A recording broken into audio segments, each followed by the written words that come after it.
कल्पना कीजिए, एक व्यक्ति जो मानसिक रोग से गुजर रहा है, उसकी माँ पूरे दिन उसकी देखभाल करती है, उसका लगभग सारा काम वह खुद करती है, उसके हर छोटे बड़े फैसले वह खुद लेती है। अब सवाल ये है कि माँ का ये व्यवहार व्यक्ति के मानसिक रोग की रिकवरी को कैसे प्रभावित कर रहा है। चलिए जानते हैं। हाय, मैं डॉक्टर तुलसी शर्मा, मनोरोग विशेषज्ञ। आज हम बात करेंगे एक्सप्रेस इमोशंस के बारे में और साथ ही जानेंगे कि ये किस तरीके से मानसिक रोगों की रिकवरी को प्रभावित करता है।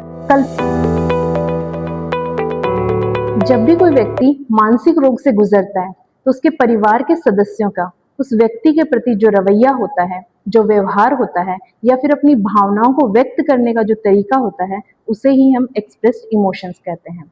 स्टडीज के अकॉर्डिंग ये एक्सप्रेस इमोशन व्यक्ति के मानसिक रोग की रिकवरी को प्रभावित करते हैं।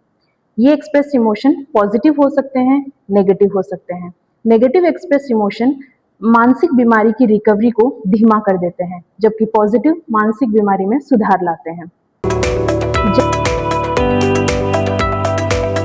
जब भी कोई शारीरिक बीमारी होती है तो उसके लक्षण आते हैं, जैसे दर्द, बुखार। इसी तरीके से मानसिक रोग होने पे भी लक्षण आते हैं जो व्यक्ति के व्यवहार में परिवर्तन के रूप में दिखाई देते हैं।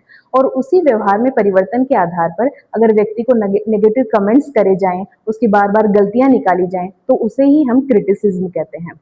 एग्जाम्पल से समझते हैं। एक व्यक्ति जो डिप्रेशन से गुजर रहा है और उसे कहा जाए, तुम जानबूझ के आलस कर रहे हो, तुम जानबूझ के ये काम नहीं करना चाह रहे हो।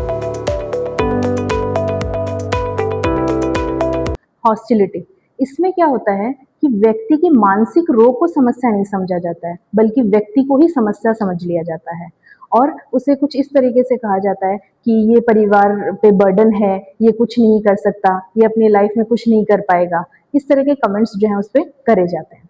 अब होता क्या है कि इस तरीके के नेगेटिव कमेंट्स की वजह से या फिर नेगेटिव एनवायरनमेंट की वजह से व्यक्ति में स्ट्रेस लेवल्स बढ़ते हैं, उसका कॉन्फिडेंस कम होता है और उसकी जो फंक्शनैलिटी है, कार्य क्षमता है, वो टाइम के साथ कम होने लग जाती है, जो कि अल्टीमेटली उसके मानसिक रोग की रिकवरी को धीमा कर देती है।